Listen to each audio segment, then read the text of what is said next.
নমস্কার সবাইকে আমাদের চ্যানেলের নতুন আরেকটি গুরুত্বপূর্ণ আবহাওয়া আপডেটে আন্তরিক অভিনন্দন এবং স্বাগত জানিয়ে আগামী কয়েকদিনের বিশেষ গুরুত্বপূর্ণ কয়েকটি আপডেট অর্থাৎ আবহাওয়া সংক্রান্ত বৃষ্টির কিছু আপডেট আপনাদের সঙ্গে শেয়ার করে নেব।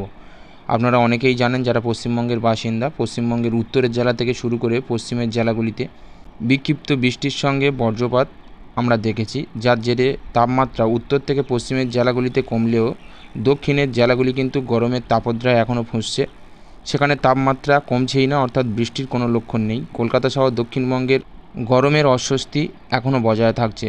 তবে কোথায় কোথায় বৃষ্টির সম্ভাবনা রয়েছে, দক্ষিণবঙ্গে আজ থেকে অর্থাৎ 17 তারিখ থেকে কিন্তু আবহাওয়ার পরিবর্তন শুরু হচ্ছে। এবং আরও একটি গুরুত্বপূর্ণ আপডেট আপনাদের সঙ্গে শেয়ার করে নেব। আপনারা অনেকেই জানেন যে ঘূর্ণিঝড় শক্তি সম্পর্কে বিশেষ সতর্কতা জারি করা হচ্ছে, যেটা 23 থেকে 28 তারিখের মধ্যে আছড়ে পড়ার সম্ভাবনা রয়েছে। তো সে সম্পর্কেও গুরুত্বপূর্ণ কিছু তথ্য আপনাদের সঙ্গে শেয়ার করে নেব। তো অবশ্যই করে ভিডিওর সঙ্গে থাকুন, আপনারা আবহাওয়া সংক্রান্ত যে গুরুত্বপূর্ণ তথ্যগুলো তাই ভিডিও থেকে জানতে পারবেন।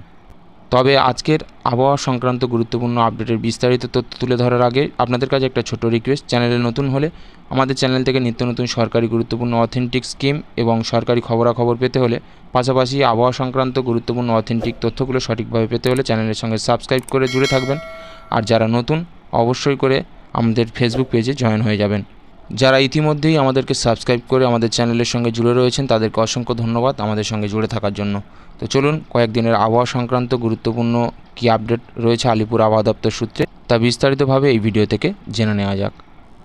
কলকাতা আলিপুর আবহাওয়া দপ্তর সূত্রে যা জানানো হয়েছে, পশ্চিমবঙ্গের উত্তরের জেলা অর্থাৎ শিলিগুড়ি, কালিম্পং, দার্জিলিং এই সমস্ত জেলাগুলিতে আগামী কয়েকদিন ধরে যে বৃষ্টি চলছে তা অব্যাহত থাকবে, অর্থাৎ আগামী কয়েকদিনও সেই বৃষ্টি চলবে।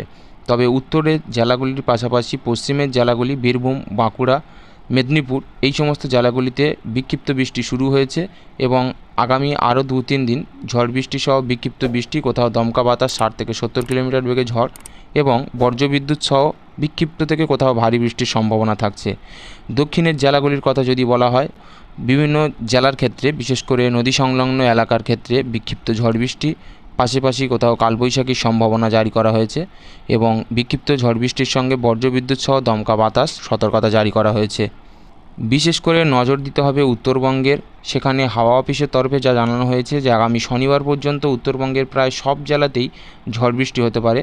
তবে এর মধ্যে ভারী বৃষ্টির সতর্কতা থাকছে বিশেষ করে কোচবিহার, আলিপুরদুয়ার, জলপাইগুড়ি, দার্জিলিং ও কালিম্পং জেলায়। মালদা সহ 2 দিনাজপুরে বজ্রবিদ্যুৎ সহ হালকা থেকে মাঝারি বৃষ্টির সম্ভাবনা, সঙ্গে 30 থেকে 40 কিলোমিটার বেগে ঝোড়ো হাওয়া বইতে পারে, এমনটাই কিন্তু হাওয়া সূত্রে খবর। তো পাশাপাশি দক্ষিণবঙ্গে যেমনটা বললাম যে দক্ষিণবঙ্গের ক্ষেত্রেও কিন্তু ঠিক একই সতর্কতা জারি করা হচ্ছে, তবে উত্তরের জেলাগুলিতে বৃষ্টির পরিমাণ বাড়বে। দক্ষিণের জেলাগুলিতে এই মাসের শেষ সপ্তাহের দিকে কিন্তু ব্যাপক ঝড় বৃষ্টির সম্ভাবনা জারি করা হচ্ছে। এই তালিকায় যে জেলাগুলির নাম সবথেকে উপরে তা হলো দক্ষিণবঙ্গের দক্ষিণ 24 পরগনা, পাশাপাশি হাওড়া, হুগলি, কলকাতা এই সমস্ত জেলাগুলিতে কিন্তু এই মাসের শেষের দিক থেকে কিন্তু বিক্ষিপ্ত ঝড় বৃষ্টি, কোথাও কোথাও ভারী বৃষ্টির সম্ভাবনা থাকছে। পাশাপাশি কালবৈশাখীর ঝড়েরও কিন্তু সতর্কতা জারি করা হয়েছে হাওয়া অফিসে। এখন আসি বিশেষ যে দুর্যোগ অর্থাৎ ঘূর্ণিঝড় শক্তি সম্পর্কে, যা নিয়ে ইতিমধ্যে কিন্তু শোরগোল শুরু হয়েছে। আপনারা অনেকেই ইতিমধ্যে খবর পেয়েছেন যে ঘূর্ণিঝড় শক্তি নামক আরও একটি ঘূর্ণিঝড় প্রত্যেক বছরের ন্যায়, যেটা প্রত্যেক বছরই আমরা দেখেছি বাংলার উপর আছড়ে পড়তে, এই বছরও কিন্তু ঘূর্ণিঝড় শক্তি, যার নামকরণ করেছে শ্রীলঙ্কা, তো সেই ঝড়ের কিন্তু জন্ম বলতে পারেন সাগরের উপর তৈরি হয়ে গেছে।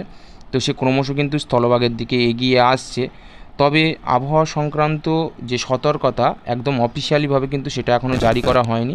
সব কিছু ওয়েদার আপডেটের উপর নির্ভর করে, স্যাটেলাইট চিত্রের উপর নির্ভর করেই কিন্তু যেটা অনুমান করা হচ্ছে, যেটা কিন্তু ল্যান্ডফল করতে পারে বাংলাদেশ থেকে উড়িষ্যা উপকূলের মধ্যে। তো চলুন এই ঘূর্ণিঝড় শক্তি সম্পর্কে কী আবহাওয়া আপডেট ইতিমধ্যে সামনে আসছে তা বিস্তারিতভাবে জেনে নিই। দেখুন, এই ঘূর্ণিঝড় সম্পর্কে যে বুলেটিন জারি করা হয়েছে তার হেডলাইনে বলা হয়েছিল যে বড় পূর্বাভাস রয়েছে বাংলাদেশের আবহবিদদের।